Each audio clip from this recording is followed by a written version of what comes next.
Welcome to a new episode of The Influence Factor by the Influencer Marketing Factory. This week we are sponsoring VidCon, so of course we wanted to have someone from the company to join us. So please welcome Colin Hickey, that is the Senior Vice President of Operation at VidCon. Do not forget to subscribe to our podcast on Apple Podcasts, Spotify, YouTube. We have fantastic guests every single Wednesday. Enjoy the show.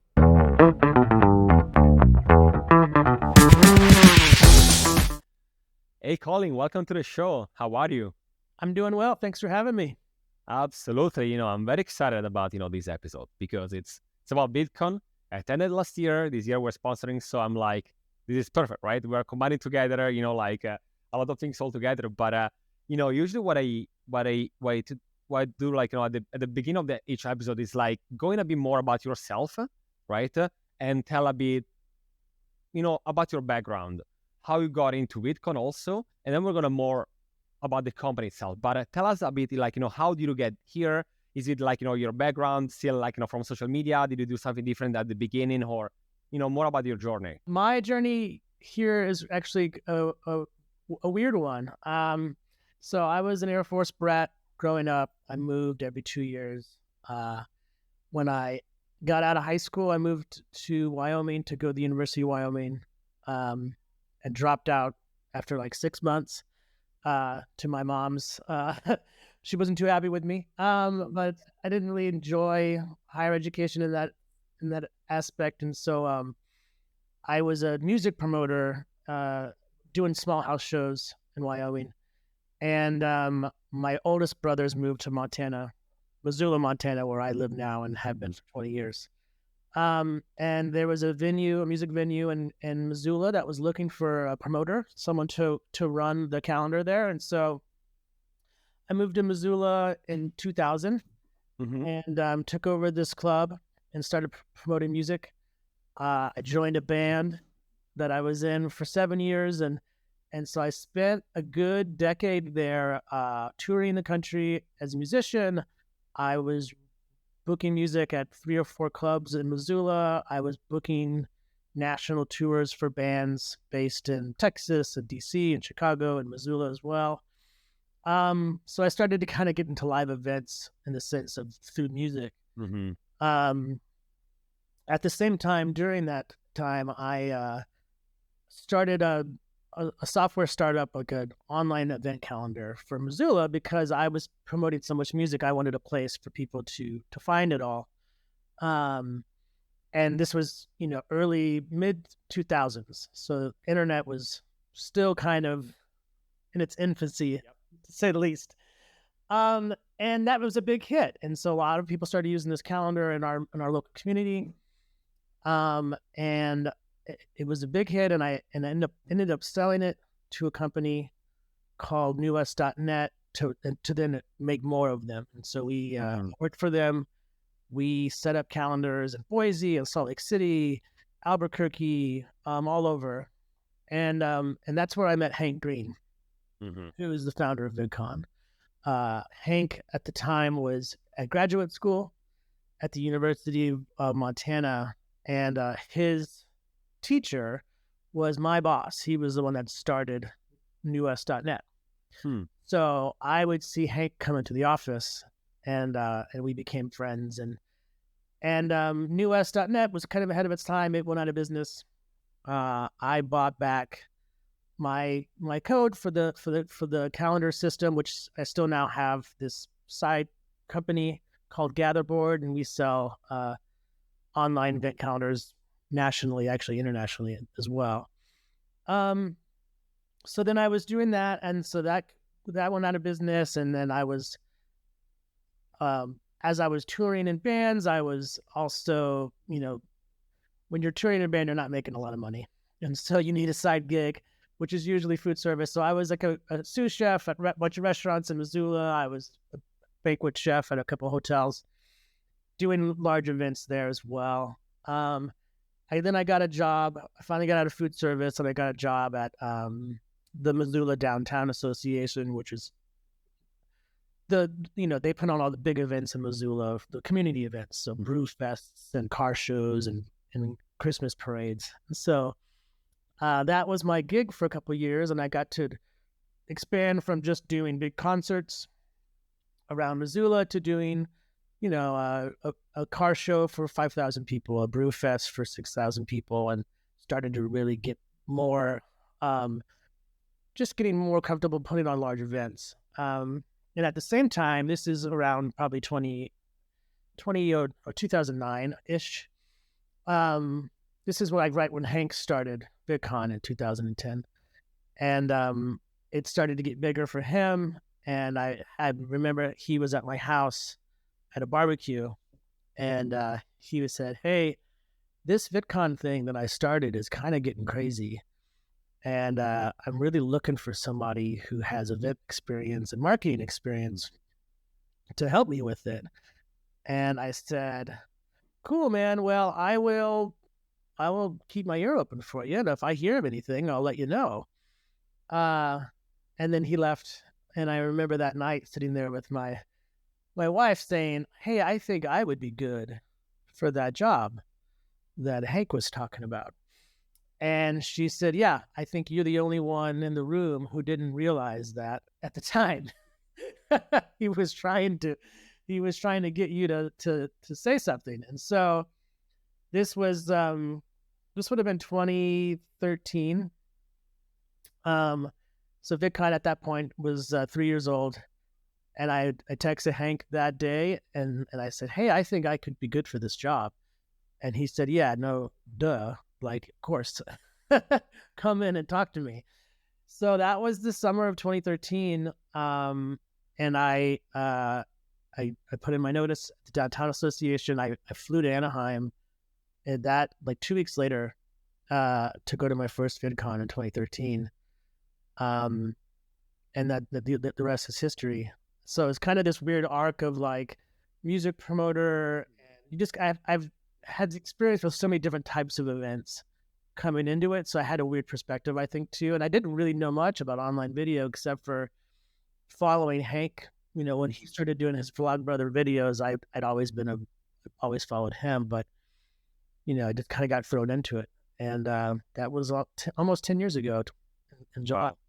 Amazing. No, it's very interesting that you said you got like, the music experience and then the food and everything, because at the end of the day, everything combines together, right? Especially in VidCon, right? We have like so many demographics. We're going to talk more about that, in a second, right? But it's interesting, right? That you have like all different angles, right? To get all together. And we'll ask you a bit more about that later. But even before we get there in the detail, the both of us, we know very well, and you specifically, what is VidCon. But for anyone else there, that might not either participate or maybe they are not from the industry, just quickly, can you tell like what is VidCon? Sure, yeah. So started in 2010 by Hank and John Green, and at that point, YouTube was just this brand new thing, and these personalities started to come out of YouTube.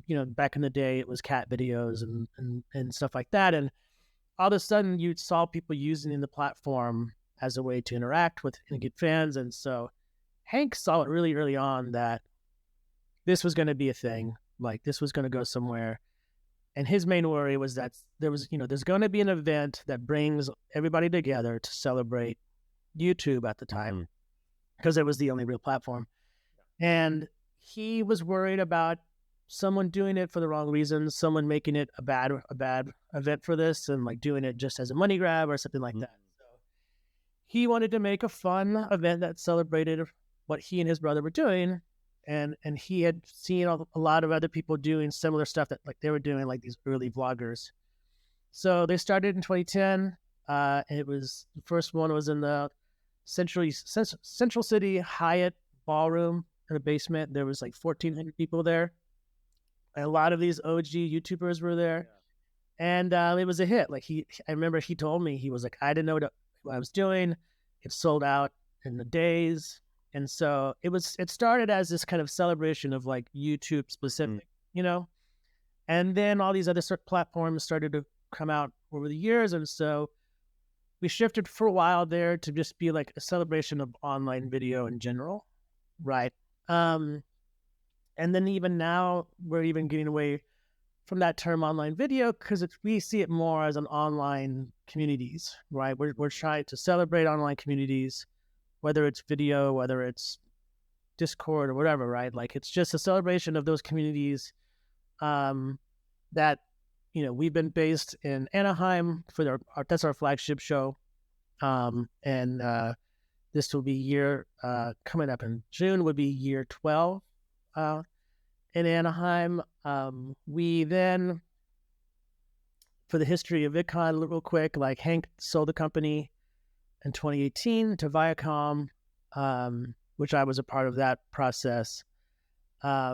So then there was this kind of cultural shift that we were worried about. Like all of a sudden, we're not this like, we were all based in Missoula, the old school team, and all of a sudden we're owned by this big corporation. And will it change kind of like that kind of fun aspect of the show? Will we lose all of that? And Viacom was great. They really didn't want to mess with the secret sauce.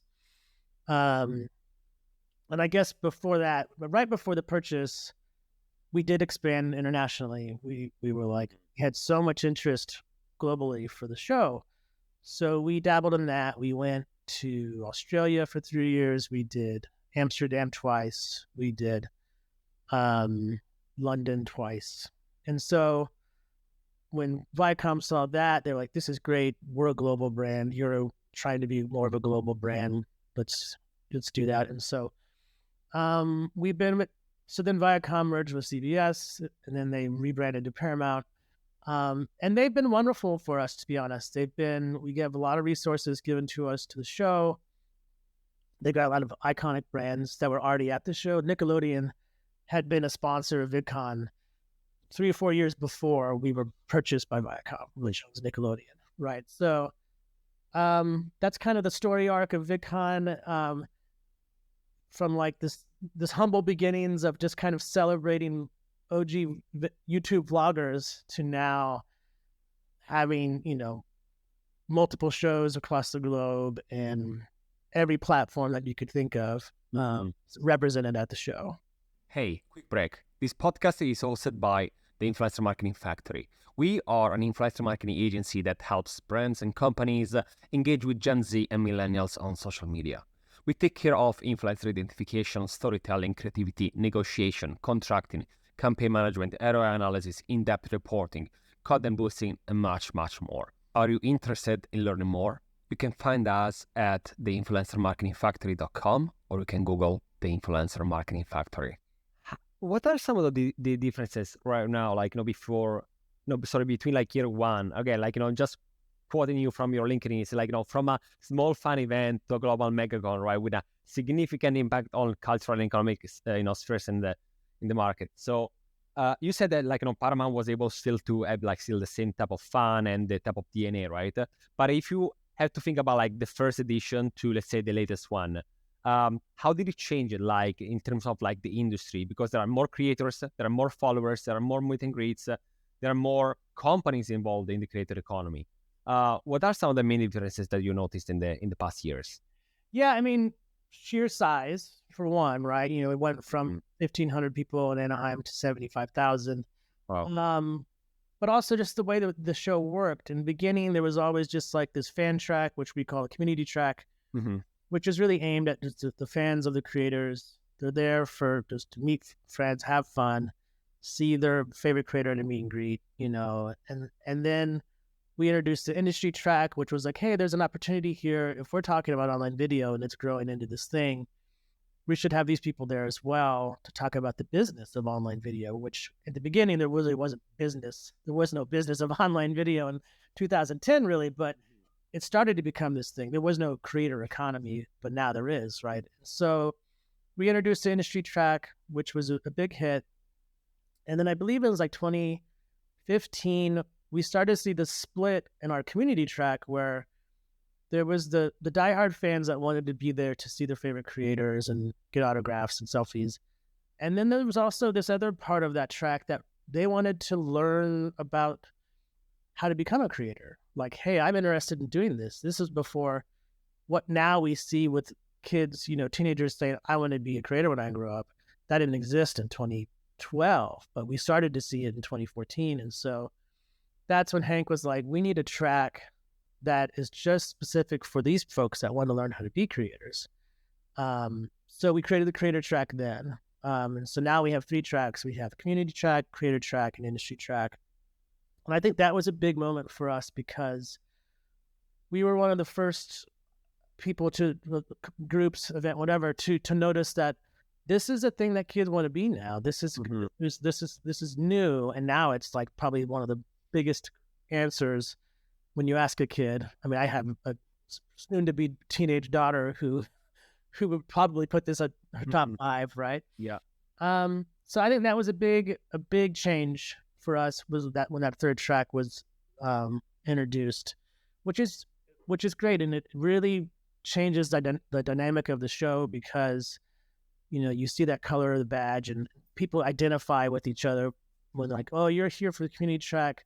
I already have this one thing in common with you, and so it's great to kind of see all those connections made on site. And because you have so different people, right? Different demographics. You have like kids, you have like, like teenagers, right? You have parents that are like basically going like as a family. Then you have business people that are there like, to shake hands, right? And do maybe collaborations. You have content creators from different ages. So what are some of the either challenges or like, first of all, are there any challenges in organizing something like that with so different, like, ranges in terms of demographics? And if so, how did you manage those? Oh, there's so many challenges. It's really like planning 5 shows in one. Yeah. And we also, we call ourselves like a special snowflake because we're a conference, we're a convention, and we're a festival all in one, right? Like you have to plan the community track with the mind of like, what's going to be exciting for like an 8 to 15 to 16-year-old, right?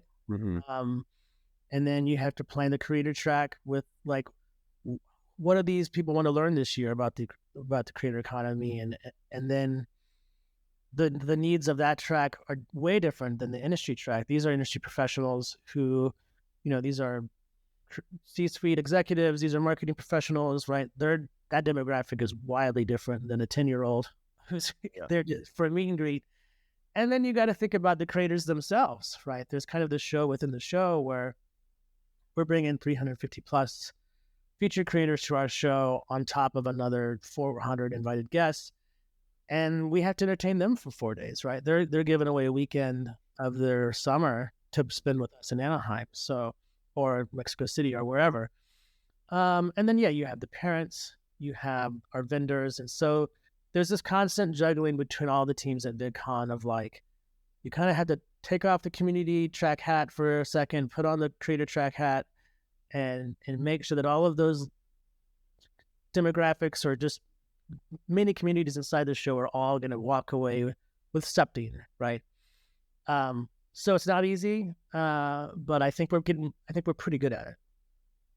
And in addition to different demographics, you also said that you expanded to other cities, right? So I'm also quite curious to know, have you noticed if there is any major difference in how creators and their followers get together, let's say between, Anaheim or Mexico City? Have you noticed anything, even culturally speaking, when it comes to these type of events? Or were you able somehow to like standardize it in a way where, people still, have the same expectation if they go to in like, California or Mexico City or maybe other cities where you're like opening lately?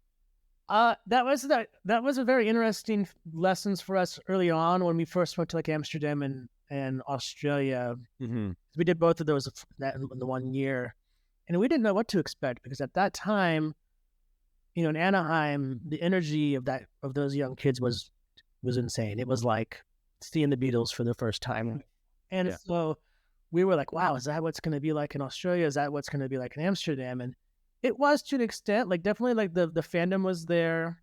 I would say that they were more well behaved than the US kids. And then, I think we've seen, like we just did Mexico City for the first time last fall 22, and we didn't know what to expect. And it was a smashing success. And the energy of the kids at that show really reminded me of of like an old school VidCon of like a 2015 show, and no, they're there for all the same reasons, right? They're there to see the creators, they're there to see friends, to meet new creators, to explore online video. And so it's funny just to see, now that we've been in so many different spots, it resonates across. Like, a kid from Mexico City is so much more similar to a kid in the US or Australia, because they're all kind of there for the same thing, the same reason. And it's pretty magical when you actually see it on all those different cities around the world. And is there anything like really funny that happened to you? I'm curious, like, to learn if you have any fun stories that you can share with us, either in preparation or also like, during the event, because again, it's this combination between, like a conference, but you also like a lot of after parties and so many different demographics. Is there anything that come to your mind that you would like to share with us? I usually remember the bad moments because my job lands more logistics and operations. So I have a lot of stories that I probably can't tell of things that have happened behind the scenes. But I do remember one story. I think it was 2016. We got an email in the inbox from a Hollywood agent saying, "Hey, we have a A-list celebrity that wants to come to your show, and they can't be walking around with everybody else, and they need special pass." And we usually brush that off. We're like, "Sure, I'm sure you do, right?" And I was like, "Let's just find out who it is." Like, you're right. And it was Mark Ruffalo. Mark Ruffalo wanted to bring his son, who was a teenager, to the show. And we were like, "Of course, we would love to have Mark Ruffalo." Yeah. I'm a huge Avengers fan and everything else he's ever done. And yeah, he had like a 14, 15-year-old son who would love gaming YouTubers that we would have featured at the show. So we arranged it for Mark to show up at one of the hotels next door where we have the creators at, where we'd give him a badge. And I remember he showed up, just the sweetest guy you'll ever meet in your life.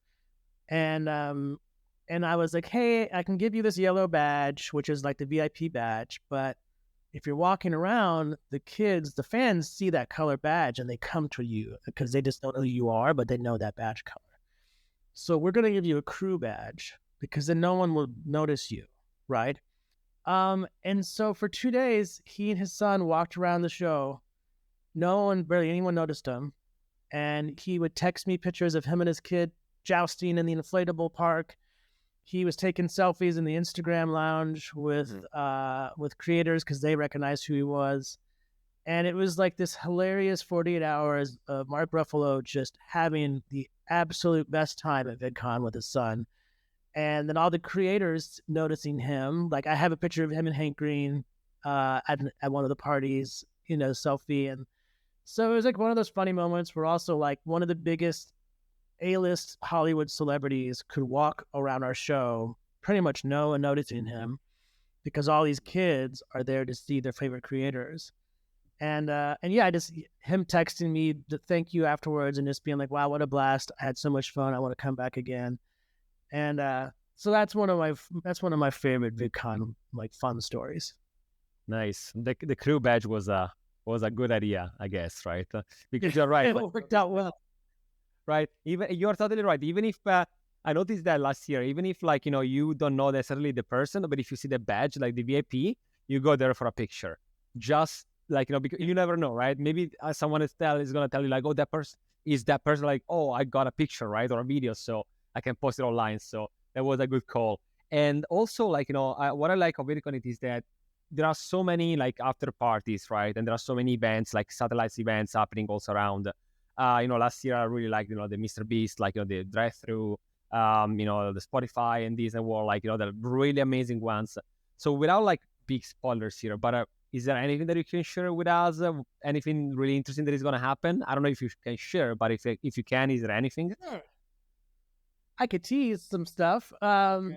Yeah, I would say YouTube definitely has a pretty impressive footprint that they're working on in the expo hall this year. Mm-hmm. That is going to really blow some minds.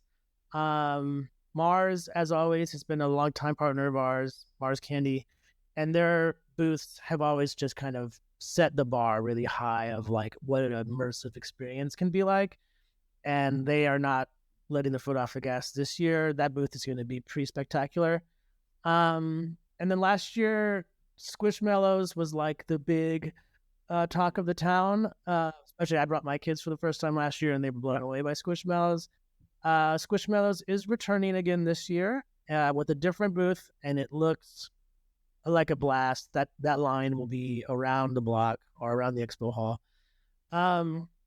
Yeah, so there's definitely going to be some pretty cool footprints in the hall this year. I'm definitely excited, and it's really fun to see our sponsors try to outdo each other, and it'll be fun. It's going to be fun. Can't wait to experience those. I do remember, the Squishmallow last year with the human claw. It was like big sensation. Everyone there, like every day, there was a big line. So I love it to see that. And you also said about YouTube, and just again, like to quote you from, I think, one of your latest interviews, you said we look forward to seeing how YouTube can showcase the evolution of the creator ecosystem across all the three different tracks. How do you think that YouTube evolved in the past years? What are some of the things that you like the most when it comes to especially the creator economy and having a platform, right, for creators to still be able to not only talk to people but actually to monetize also? So anything in particular that you like the most of YouTube these days? I mean, they're just so smart. They're always thinking of all levels. I mean, especially just to stay at VidCon. They always think about all three of our tracks, right? They want to make sure that they're talking to the fans, the creators themselves, and also the industry track attendees. And so they're really smart of how they approach the show, which we always really appreciate. I mean, I think as a platform, they've really made this creator economy thing a thing, right? They were the first to say, hey, we're going to give you a cut of this ad revenue. And without that, I don't know if we would still be here, to be honest, right? And then that also puts pressure on all these other platforms to step up a little bit and try to find ways to help creators monetize on their platforms. And so, they're the trailblazer. They're the originals, that they kind of set this thing in motion, and everyone else is trying to do similar things, which is great. I think that what they do is push other platforms to try to do similar things, which is great for those platforms. It's great for the creators. It just makes more of a diverse, diverse ecosystem when it comes to all these platforms. So they're wonderful. We just love always working with those guys. And in addition to YouTube, right? Because we said at the beginning, when you guys started, the creator economy was not a thing. It was definitely not a this big term that is used these days. And now, in addition to that, after TikTok and Instagram continue growing, and then you have Discord, you have you have so many other channels, right? So the creator economy now, it's what is also interesting, I would say, that it's not just anymore the people in front of the camera, but also the people behind the camera, right? Video editors and people that help you with subtitles and people that help you with creating vertical clips for social media. So in your opinion, what is what works so far in the creator economy? So what are some of the things that you think are they are properly done? And what do you think instead is missing out in terms of either opportunities or things that might be just being doing better? I mean, when I think of the sheer volume of creators out there right now, right? And then also the sheer volume of platforms as well, too. There's a new one every 3 months, and some flame out real quick, some stick around for a long time. And so I think one, from the creator side of things, is just diversification of where you're at. You can't really just live on one platform anymore. You need to be able to be on multiple platforms in case one of them doesn't stick around, right? But also you're bringing your audience with you, and so it's making sure that you're not just putting all your eggs in one basket, as they would say, right? Yeah. I think the platforms themselves have been really fun to watch because some of them are very niche. So they kind of figure out hey, these platforms don't do this one thing. We're just going to concentrate on that one thing.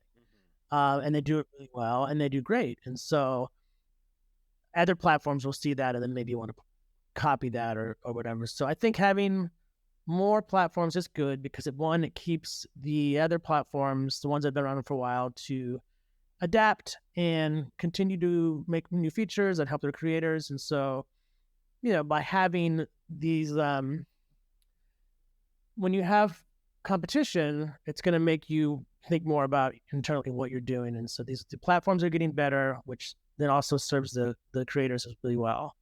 And then by the creators living on more platforms, they're also going to change their content a little bit more, and which is good, I think, for their fans. You're not kind of getting the same thing every day, which is, and consistency is good from what I've seen. But like, I think being able to be on other platforms helps creativity. You could do some things on one platform that you can't do on others, so you're going to have more diverse content for your fans.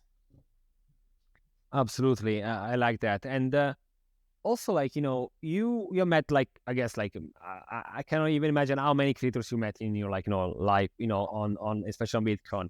And VidCon started, right, as a meet and greet, like, I mean, these, like, this sort of like a physical space, right, where you move from online to offline, and you can actually have a even stronger connection, right, with your followers, with your community, with your audience. In your opinion, what are some of the best ways for content creators nowadays that is, like, there is more competition, right? That is a bit more difficult sometimes to get maybe that type of relationship with people. What are some of the best ways to create a stronger relationship with your followers nowadays?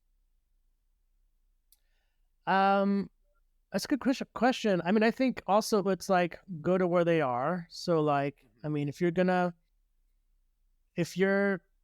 again, like if you're just living on one platform, you need to find out where your fans are outside of that one platform. I mean, communicating, I think, with your fans is probably very important. It's not always easy to read the comments, but also like having some sort of open dialogue, if it's even possible sometimes, to hear your fans out and what they're saying. First of all, live events is great, right? I think like newsletters, I think having a Discord, I think just being on multiple platforms, all of those ways are just different ways to engage with your audience. And then if you're doing multiple things, you're able to see how the interaction is. You might just be doing shorts, YouTube shorts, and you can see the interaction on these shorts are great, but I'm also getting great stuff on my reels or my TikToks or my snaps. And so the more that you get out there into different platforms, you could see your engagement, and then you could say, okay, this worked really great with the fans here. This kind of content worked better when I just put it over on this platform. And when I plugged my newsletter and this one, I saw this many new subs on it. And so I think really it's just diversifying where you're trying to talk to your audience at. Mm-hmm. So like when it's about like Discord channels, I was in one from famous YouTuber, and I saw that it's very interesting how you can really connect with your audience, right? In a way where you can actually ask, do you like this thumbnail or this one? And based on like sort of sampling, right? You can go out with some of them, maybe people are going to like click on, right? Or like, roast my video. And maybe you go out with that and you ask your community, hey, roast me on this one, right? But actually that connects you in another level, right? It's not just the typical audience that watches your video, but it's actually a little percentage, but those are the people that really care about you, right? Apart from just clicking on a video, those are the people for you, right? Yeah, when you create a safe space, whether it's Discord or another space, but it's a safe space where your fans, your diehard fans for sure, can come and also talk to each other. That's great. That's the sense of community that we try to promote every year, right? Yeah. I remember when the pandemic hit, Discord was going to be a sponsor in 2020 for Anaheim, and pandemic hit, we had to cancel everything, and we decided to do VidCon now for that whole summer, which was our digital version of VidCon, and Discord came on board as one of our main sponsors, and we created just a VidCon Discord and had 10,000-15,000 people sign up right away. And it was so fun to create these sub channels inside there, to see these people come in and have these side conversations about, hey, this channel is just about this type of content, this channel is just about this. And all of a sudden, it was just really neat because everyone was there for the same reason they all loved VidCon. And then under that umbrella, there was all these other ones. So I think if you could do that as a creator as well, you could really see your audience grow and also just like have a more intimate conversation with them. Absolutely. No, it makes sense. And one last question for you. There is just like a more open question. Is there anything else that you would like to, share with us today? Something that either I didn't ask you or something that you want to go a bit more in depth when it comes. Could be about VidCon, could be about the creator economy. What excites you lately? I mean, I feel like our show, it really every year it's changing. Like the premise is the same. We're under the same building, right? And but the conversation changes. Sorry, I have some crazy cats. The conversation's constantly changing every year, right? And so like we're always trying to focus when it comes to programming on like what is currently happening, what is trending, but also what's coming down in the future. And like let's try to get into our crystal ball and see what's 2024 going to be like, what's working now, what's not going to be working then. And so it makes my job fun because I feel like every year is a little bit different. And also the creators change. We try to bring in new creators every year to feature. And so there's always just this sense of like every year's different. My job is always changing. It's always fun. It's always going to be new challenges because who knows what platform will pop up, 2 months from now, or what creator will pop up 2 months from now, or what's the new trend going to be. And so it keeps you on your toes, which I think is great because who wants to have a boring job? Yeah, no, I can see why it's like what I say all the time is like, 1 minute in the creator economy is like social media. It's like 7 years, right? In any other type of industry. So I'm pretty sure that you will never get bored doing this. Colin, thank you so much for joining me today. And sharing more about your experience. It's just crazy to think about like as a, like, you met like Hank and this was just like, a kid trying to do something and then it became this sensation and basically one of the most important like, events during the year when it comes to, content creators. So thank you so much for sharing like, the background and your story with us today. Listen, thanks so much for having me. This has been great. Absolutely. This was the Influence Factor by the Influencer Marketing Factory. I'll see you next week.